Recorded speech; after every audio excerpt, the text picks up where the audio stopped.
Hello everyone, welcome to LUKMAAN IAS. Today we are going to have the Hindu analysis of 7th September 2020. So let us see which are the important articles in today's newspaper. So these are some important articles for our examination, for mains purpose and from prelim purpose. Let us try to take input from these articles. So first article on page number 6, editorial. So the context of the article, again the India-China standoff and recent talks among the defense ministers of both countries in Moscow on the sidelines of SCO summit.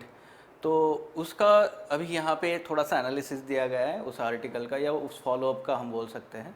So the article in first part it is talking about that both countries and the official statements of both countries has some kind of differences. ठीक है, तो वो क्या बोल रहे हैं देखिए आपकी.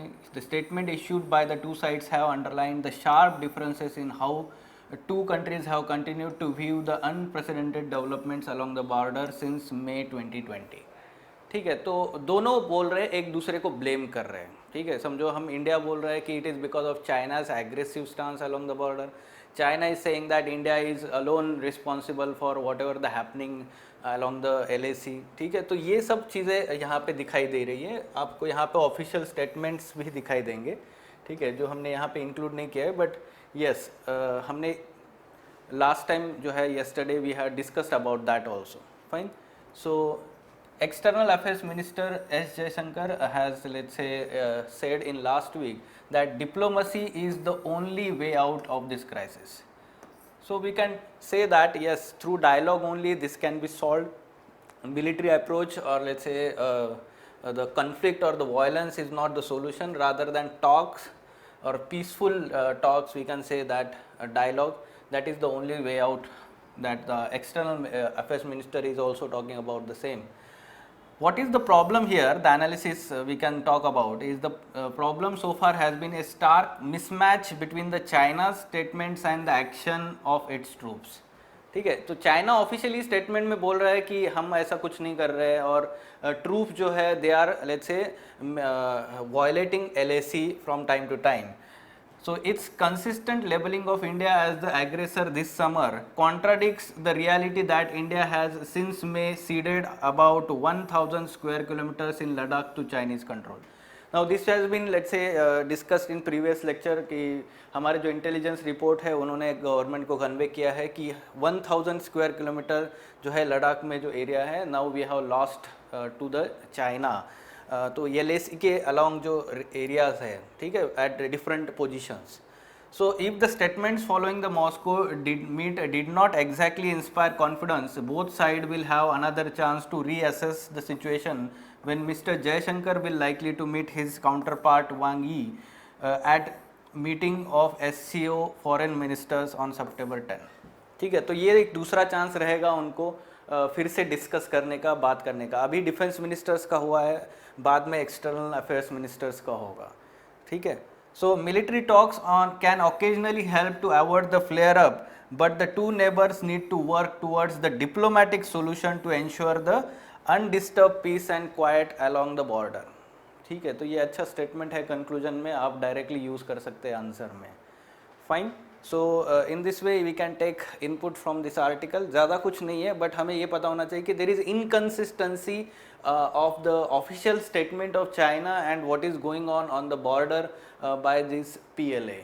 ठीक है, तो चाइना की जो आर्मी है वो उनका जो actions है along the border that is different from official statement. Fine? Yes. Moving on to next editorial, page number 6.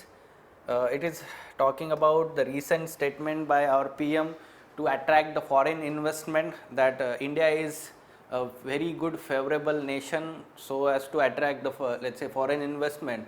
Now this is inconsistent with recent initiatives to explore supply chain synergies with the other economies including Japan. तो कहीं ना कहीं बात हो रही है कि China जो है, चाइना से सारे जो हम बोलते हैं कि सप्लाई चेन के मैन्युफैक्चरिंग प्लांट्स वगैरह जो होते हैं वो अभी अदर डेस्टिनेशन ढूंढ रहे हैं. ठीक है, सारे companies, because there has been break in supply chain dynamics there are two reasons for that. One is that कोविड-19 पैंडमिक स्प्रेड और वो चाइना लॉकडाउन में था तब, ये चीज़ है. दूसरी है कि there is trade war between US and China, and because of that whatever those countries which are in the USA bloc, they do not want to have any kind of investment now in China. तो वो भी एक favourable solution देख रहे हैं. और आप देख सकते हैं कि ये जो स्टेटमेंट दिया गया है वो इंडिया यूएस जो कॉन्क्लेव है, बिजनेस कॉन्क्लेव, वहाँ पे उन्होंने बोला है to attract the US companies to have manufacturing base in India. Okay, तो एनालिसिस में उन्होंने बात की है कि देखिए ये अच्छा स्टेटमेंट है एनालिसिस में.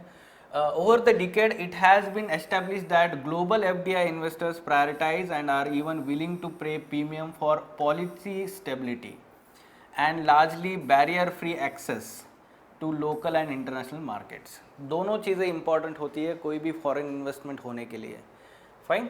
So drive of self-reliance has spurred several ministers to urge companies and industry sector to replace imports with made in India substitutes.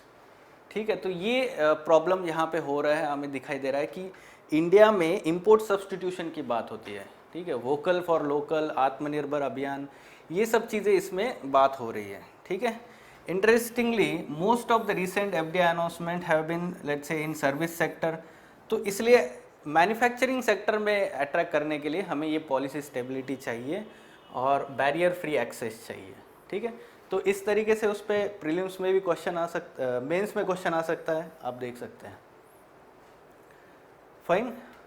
So next article it is talking about Kesavananda Bharati, saviour of constitution. He has recently passed away, so that's why the significance of Kesavananda Bharati case has been now been discussed in the news. तो वो Keshavananda Bharati case जो था versus state of Kerala काफ़ी important था. हमें पता है कि 13 जजेस, the highest strength bench was there and there was let's say 7-6 majority in this judgment that the parliament और लेजिस्लेचर और the government cannot amend, we can say that the basic structure, whatever there is in basic structure of the constitution, that cannot be amended. तो ये एक चीज़ उन्होंने बोली थी Keshavananda Bharti judgement में. ये एक इनोवेशन है बेसिक स्ट्रक्चर उस केस में. And then the verdict upheld the power of Supreme Court to judicially review laws of parliament. तो ये एक काफ़ी इंपॉर्टेंट उन्होंने अपहेल्ड किया गया है.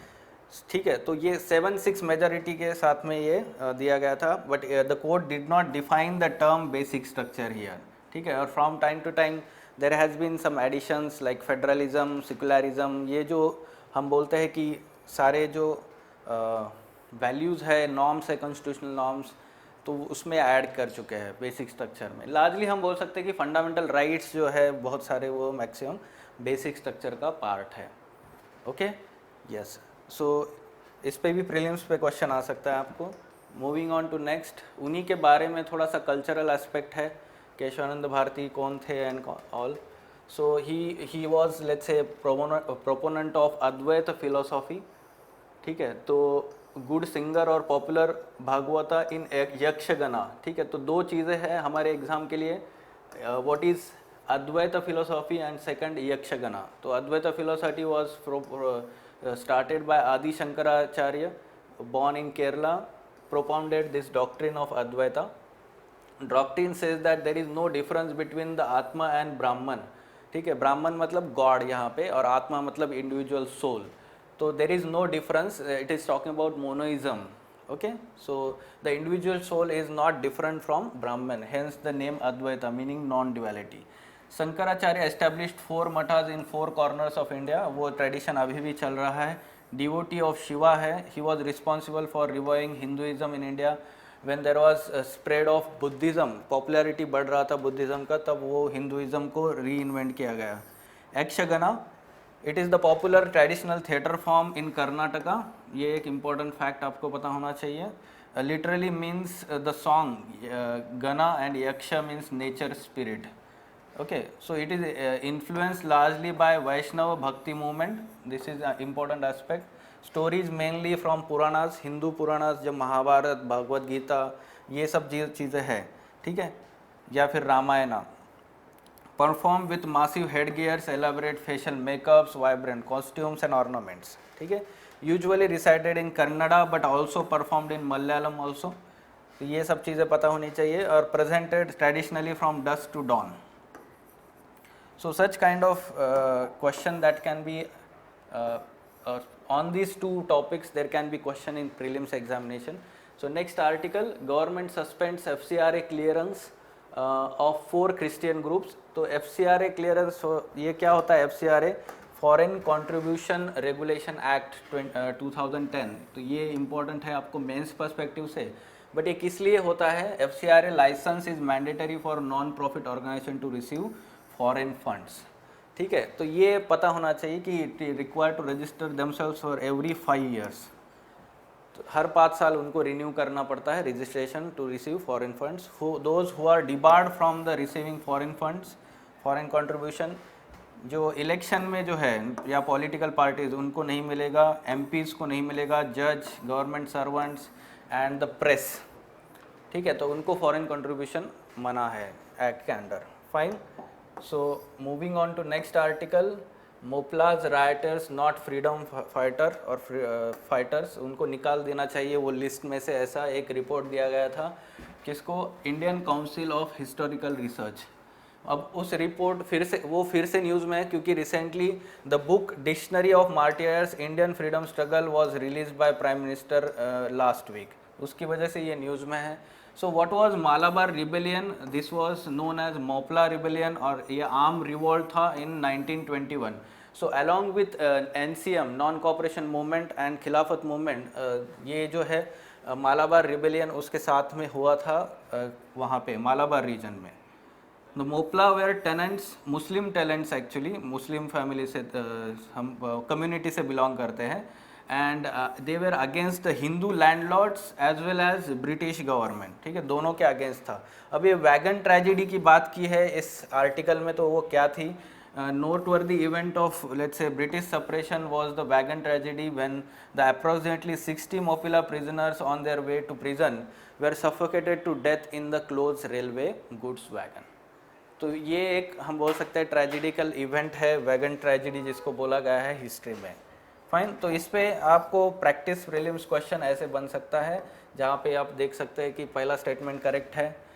Mappila community, the Mappilas were Muslim peasants, yes this is also correct. The rebellion was against Hindu landlords only, no. तो landlords as well as British government दोनों के अगेंस्ट था. Therefore answer is A. Okay, so some important captions and quotations. ये जो है पहला IR के रिलेटेड है, दूसरा जो है वो पॉलिटी से रिलेटेड है, जो अभी रिसेंटली क्रिमिनल कंटेम्प्ट केस जो हुआ था of advocate Prashant Bhushan. So his views are there, court's reputation depends on judgement and actions and not dependent on what people say. Fine. So we can use this in GS2 and this is IR related. Very good statement, IR related. Fine. So these were important articles from today's The Hindu newspaper. For further information on editorial discussion classes wherein in-depth analysis of all mains related issues is done by Ansari Sir and team, you can contact LUKMAAN IAS. Thank you.